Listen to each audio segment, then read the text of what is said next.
right, welcome back to the Coalition. Great. Thor, tell us where we are. What is the history of the Constitutional Coalition and where are we today? Well, thanks, Lauren. That's a good question. And there's so many people who, over so many years, literally a generation or more, have really benefited from what the Constitutional Coalition has done and where it can go. But briefly, the coalition was established back in 1978, back before Ronald Reagan. Okay, gas prices were high back then. Yeah. What prompted it? I know before my time, but it was a number of people, including my parents and others, who saw that in the United States that there was a real need for education about the Constitution, education about our national origin, education about the foundational principles that the country was formed by and the premise upon which our nation existed. So the whole point was to create an organization, an institution that furthered those, provided continued education to others who were interested in that, and to encourage that kind of civic history awareness that we have. Was the coalition at this time, or not even the coalition, but the Constitution itself, was that taught in schools back then? Was it something that was like a common conversational standpoint back in the 70s? Well, it's interesting. When you look at our country, you can see that our nation goes through generational inflection points. It's almost by generation, not by presidential administration. So you could go from Washington, you can go to Jackson, you can go to Lincoln, then you can go into the more modern era where you have, say, John F. Kennedy, FDR, you have then Ronald Reagan. Each of those almost an epoch-shaping event that changes the trajectory of our country. We're living through that right now with President Trump. Are we in like a resurge now? Are we back in the Reagan era, would you say? It's remarkable how close we are to what was going on when the Constitutional Coalition was created in the late 70s. We're talking about who owns the Panama Canal. That's true. We're Still called Panama right now. We're talking about inflation. We're talking about those same issues that should we have a Department of Education or should it be abolished? President Carter created the Department of Education. Now they're saying that we don't need that. And I see. The Panama Canal, President Carter gave it away to Panama. Now we're saying we need it back. So those same issues come back, but they almost come back in a generational cycle.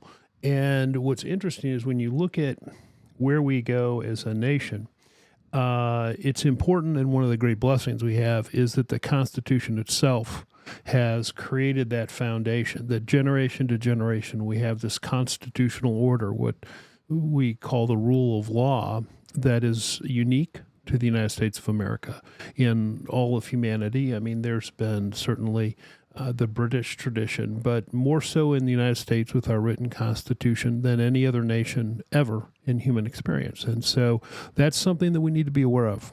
We need to study that, we need to learn that, and we need to fight and defend that. Okay, loaded question for you. If you were to summarize it up in maybe like one sentence, in your lifetime in American history, you run with this question as you please. What makes the American Constitution so worth preserving, or makes it so extraordinary? And of course, we're both Americans. Of course, we have a bias, but if you're kind of looking at it from an outsider's perspective, why is it worth preserving? Why is it worth praising and learning about? Well, it's interesting. You go back to the foundation of the country, and they call it the American Revolution, the Revolutionary War. Against the Brits. Against Britain and England at that time when we established our independence. But we were not really the revolutionaries. What America was doing, what the Founding Fathers were doing, was really going back to those traditions, those established rule of law and the order upon which Western civilization had been grounded for years. They appealed to those traditional principles when they created this nation. So in a sense, it was not revolutionary like the French Revolution might have been, or the Russian Revolution, not at all like that. What we were doing was going back to core principles. And like the Greco-Roman and Judeo-Christian traditions. Yes, okay. And that found its expression in our nation's origin in the Constitution itself. when those men gathered in Philadelphia and wrote the Constitution, those principles that they wrote, they didn't invent those. Those were something that they were simply consolidating into one document to govern a new civil order for this continent right at the birth of our nation and the birth of a totally new age in humanity, in the sense that there was no North America prior to that. Just colonies, right? Colonies and right. Fight, yeah. the French and the English kind of arguing over who gets the land, who gets to trade, who gets to economize over the crops. So the American experience, and that goes to your question, what's unique about the Constitution? What's the one sentence that describes it? A unique transcendence, in the sense it transcended prior history in Europe and the way Europe was governed, but at the same time it was not at all transcendent. It was echoing those foundational principles that go back to Genesis and to early Judeo-Christian traditions.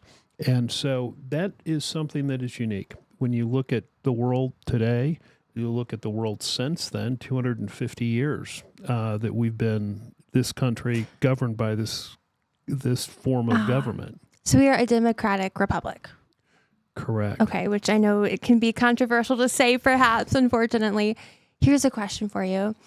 Kind of understanding that we were built upon Western tradition, Greeks, Romans, well, Judeo-Christianity, then I suppose Greeks and Romans, right?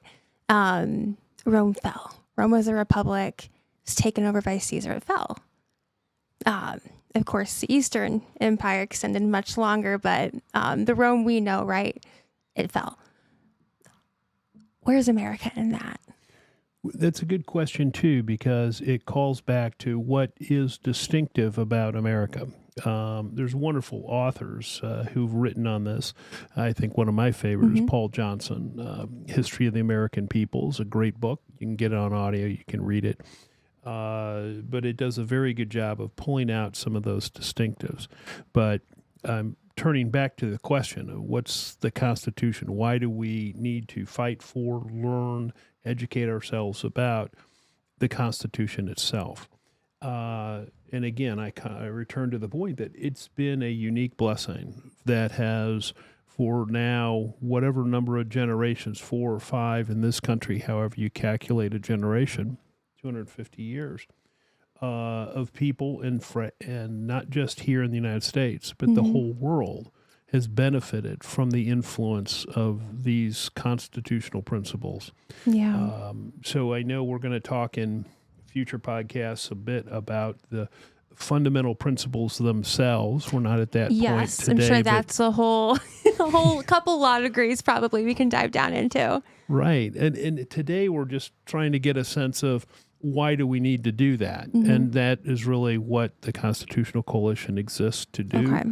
And then to defend it, not just to talk about it, not just to be a think tank, but actually to interact in the legal community, interact in the jurisprudence of the day, to fight for and to stand for those same principles.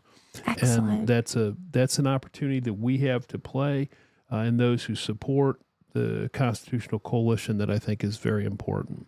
Wow. I have so many follow-up questions to that. Kind of taking it back a couple steps. So it's the 1970s. Your parents are seeing this need for this revival of understanding maybe the history, the importance, the education of the Constitution. What did they do next? How did it get to here? So going back to that period of time, you have to, again, there's a lot of similarities to where we are today or where we've been the last 4 years, but set aside the current political drama, go back in time to a period where there was great transition in our culture. We'd just come out of the 1960s. We had a series of presidents. We had John F. Kennedy was assassinated. Bobby Kennedy was assassinated. Martin Luther King had been assassinated. We had Jimmy Carter currently as president. We had the Soviet Union, the Cold War.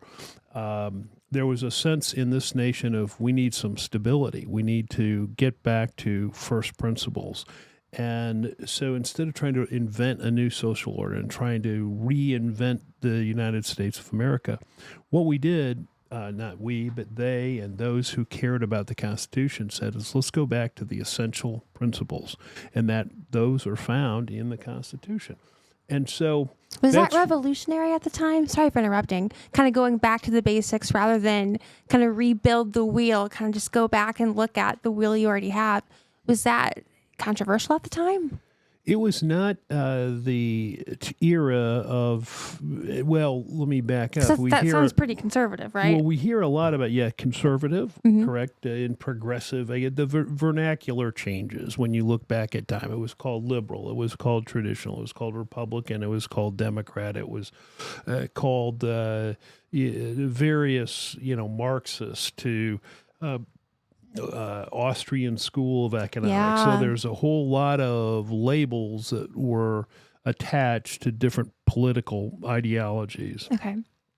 And really trying to look past those and look at what were essential principles. And when we look at that, that's, again, what brings us back to the Constitution, which is really the need that was seen as an anchor, if you will, for our civil society. How does a nation, how do a people, how does a culture decide to rule themselves? How do they govern themselves? What is private property? What is individual liberty? What is the manner and authority of government to rule over us, to take our wealth, to tax us? How do we decide that? How do we make the decisions? Who gets to make those decisions? All of those have been questions that were timeless, that were decided and debated and have been over the history of humanity. But they were also something that was very intently debated at the time our nation was formed, and they found expression in the written Constitution of the United States.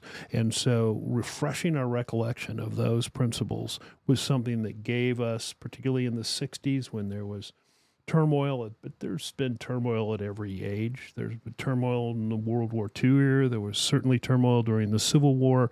So we're never free of that. But one thing that we've been blessed with is a fixed anchor, and that is in our Constitution. And so that's why it's important. That's why the role of the Constitutional Coalition is important, to educate people, to communicate those principles, to provide a way to, as I said, not just educate about the importance of those, what those principles are, but also to be able to fight for those, to advocate for those. Okay, so here's a question. For somebody who's maybe not actively involved in the legal system, how can they be a champion of the Constitution in their everyday lives?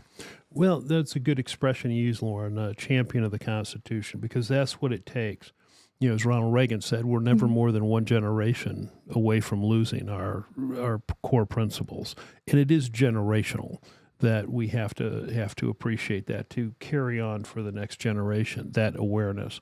So when we look at the Constitution, when we look at what principles we need to communicate to the next generation so that they can enjoy the same blessings and benefits that we have, how do we do that? And again, that's our task.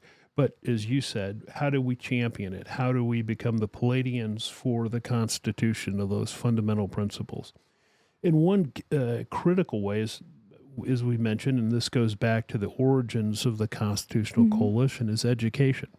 To have opportunities for prominent individuals, people who've given great thought to these questions, people who are in the public sphere, who are advocating, whether they be a politician, an author, or a media personality or a journalist, for them to share and communicate their perspective. We'll certainly never all agree on everything, and even having diverse perspectives is very important. And to be able to have that debate and have a respectful debate and discussion of that is very important to gain an appreciation of it, but that's part of defending it. The other way is not just what I'd call the educational side, but is the task of defending it actually in the courts, going into the Supreme Court with amicus briefs, making sure that when the judges, the courts, not just the Supreme Court, but lower courts, are making decisions, that they do so with the benefit of the historical context and wisdom from the prior generations, that they're not trying to just decide this on their own. Those we know, we have many people we know who are judges. They benefit from having the benefit of other input to help them make those difficult decisions, whether they be on the Supreme Court, a federal district court, a state court, or a court of appeals. To be able to have some of that input helps them to make a better, more informed decision. And so that's another role that the Constitutional Coalition plays. It seems very communal, too. Our job as citizens really being active about the issues that are important to us and affecting our home and our lives, our community, our neighborhood, being able to bring that to, like you said, people of influence and sharing ideas and having those debates. And it's important that it's not about, and this goes to the Constitutional Coalition as a nonpartisan organization. We're not to advocate. We're not there to advocate for a particular candidate or political party. There's certainly those out there who are doing that, and that role is very important. But there's also a role for somebody to advocate even more fundamentally for the principles, and that's really where the Constitutional Coalition has a role, a unique role. Excellent.